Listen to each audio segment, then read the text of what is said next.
The knock on my apartment door came so hard, I thought they were breaking it down. And when I opened it, the two police officers told me something I never expected.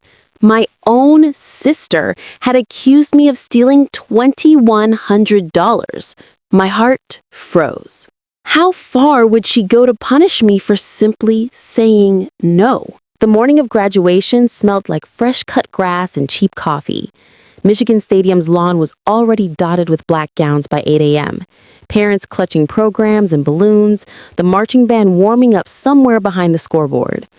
I stood in the tunnel with the rest of the College of Literature, Science, and the Arts, heart hammering so hard I could feel it in my teeth. 4 years of night classes, 3 jobs, student loans that would follow me to the grave, and I had done it. Cum laude. Marketing. A real job waiting in Detroit. I scanned the stands one last time. Mom was easy to spot. Bright coral blazer, waiting like she was trying to flag down a rescue helicopter. Dad beside her, old Nikon around his neck, grinning the same grin he'd worn when I learned to ride a bike. The seat I'd saved next to them was empty. Sarah never showed. I told myself it didn't matter. This day was mine. When they called Emily Jane Thompson, the roar felt like it lifted me off the ground. Diploma in hand, I looked straight at my parents and smiled so wide my cheeks hurt. Later, at the restaurant, Antonio's on State Street, red checkered tablecloths, the smell of garlic knots and marinara, Mom kept touching the tassel on my cap like it might vanish. Dad ordered a second bottle of Chianti. We toasted everything, to new beginnings, to never eating ramen again, to the fact that I'd never have to pull another all-nighter in the undergrad library. My phone buzzed halfway through the tiramisu. Sarah. Sorry, something came up. Proud of you though. Love. No punctuation, no explanation. Classic Sarah. I didn't reply. A week later, I was knee-deep in moving boxes in my new Ferndale apartment. Hardwood floors, clawfoot tub, rent that made me sweat, but still mine, when she called. Emmy! Too loud, too cheerful. How's the big shot life? It's good. Exhausting, but good. Perfect, because I'm in a little pinch. Cars in the shop, transmission, can you believe it? And rent's due Friday. I need $2,100, just till payday next week. You're flush now, right? Family looks out for family. I actually laughed out loud. Sarah, I'm literally eating peanut butter out of the jar for dinner until my first paycheck clears. I'm not lending you $2,000. Silence. Then the voice changed, went low and venomous. You think you're better than me now because you've got a piece of paper in a cubicle? I was there when you were a nerdy little kid with braces and no friends. You owe me. I don't owe you shit. You'll regret that, she said, and the line went dead. I should have blocked her number right then. I didn't. 10 days later, 8:30 a.m. on a Tuesday morning, someone pounded on my apartment door like they were trying to break it down. I opened it in pajama shorts and an old Michigan hoodie, still half asleep. 2 Detroit PD officers stood there, faces blank, radios crackling. Emily Thompson? That's me. We need to speak with you regarding a theft complaint filed by Sarah Thompson. May we come in? The world tilted. I stepped aside. They asked if I had been at my sister's place in Royal Oak on Saturday the 14th. I hadn't. They asked if I had taken $2,100 in cash from her bedroom dresser. I almost laughed again, but the sound stuck in my throat. Sarah had filed an official report, claimed I'd come over to make amends. We argued about money. She stepped out to take a phone call, and when she came back, the cash envelope was gone. She even cried to the officer. Actually cried, saying her little sister had always been jealous, and now that I had a job, I'd turn cruel.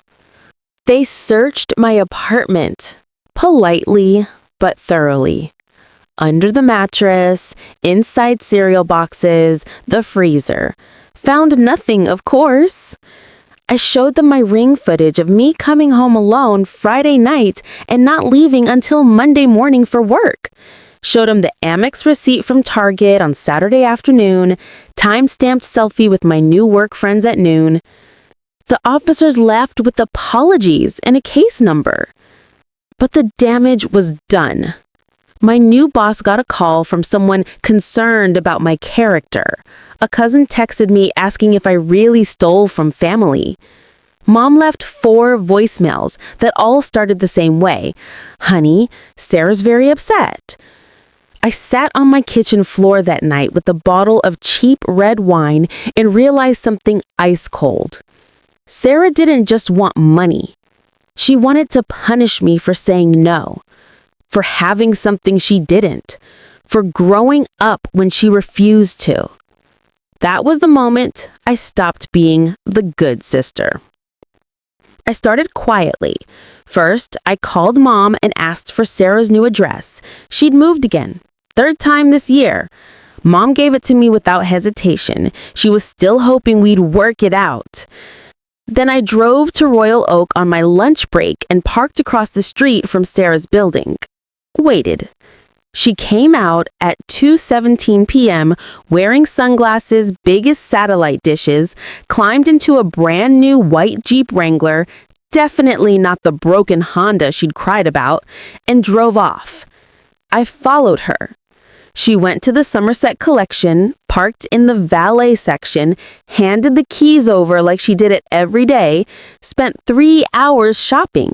Neiman Marcus, Louis Vuitton, Apple Store. Came out with bags and a smug little smile. Posted a selfie on Instagram that same afternoon, new iPhone, new handbag, caption, treating myself because I deserve it. I screenshotted everything. Next, I went deeper.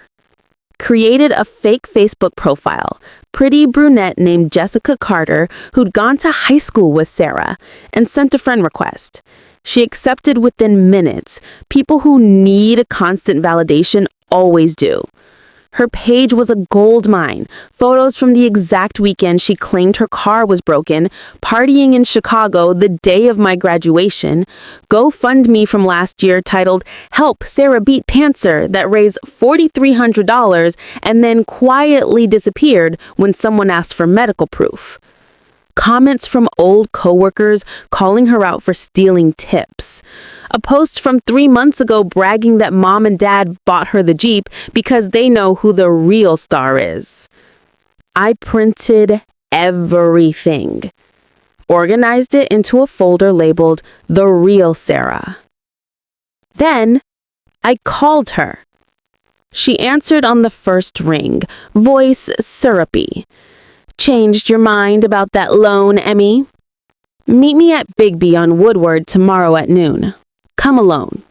She laughed, finally coming to your senses. I hung up. The next day, I sat in the corner booth with an iced coffee I didn't drink. She walked in wearing the new handbag, sunglasses still on, though it was cloudy, slid into the seat across from me like she owned the place. So, where's my money? There's no money, I said, but there is this. I slid the folder across the table. She opened it. Her face went the color of skim milk. Page after page, screenshots, bank records I'd gotten Mom to forward without telling her why, the dismissed police report, even the valet ticket from Somerset with the Jeep's plate number. You're blackmailing me now? Her voice cracked. No, I said calmly. I'm giving you a choice.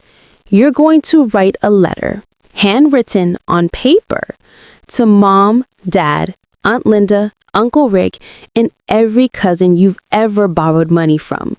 You're going to confess every lie, every scam, every dollar you've stolen or manipulated out of people. You'll apologize to me for missing graduation and for trying to ruin my life. And you'll promise, on paper, to get help. Real help. Therapy, job training, whatever it takes to stop being a parasite. She stared at me like I'd grown a second head. And if I don't? I leaned forward. Then every single person in our family gets this folder. Plus, I file a counter report for false police report, harassment, and defamation. And I post the whole thing on a public blog with your full name, the Jeep's license plate, everything. Your new friends will love that. For the first time in my life, Sarah looked small. She wrote the letter that night. I sat in my car outside her apartment and waited until she brought it down. 6 pages, tear-stained, shaking hands. She even added a 7th apologizing for the time in high school when she told everyone I'd slept with the entire lacrosse team because I got into Michigan and she didn't. I made copies, mailed them myself. The fallout was biblical. Mom called me crying, not angry, just broken. Dad went silent for 3 days, then showed up at my apartment with a bottle of Glenlivet and a hug that lasted 5 full minutes. Aunt Linda cut her out of the will entirely. Cousins who lent her money posted the letter in the family group chat with fire emojis. Sarah tried to spin it, of course, called everyone saying I forced her, threatened her, but nobody bought it anymore. The mask was gone. Last I heard, she sold the Jeep to pay debts, moved to Florida with some guy she met online, and got a job waiting tables. She blocked me on everything, which was honestly the kindest thing she ever been. Me? I got promoted 6 months later. Bought a little house in Royal Oak, 3 bedrooms, porch swing, the whole American dream. Planted tulips in the spring. Sometimes when the lilacs bloom and the air smells like graduation day again, I sit on that porch with a glass of wine and think about the empty seat in the stadium. It doesn't hurt anymore. It feels like victory.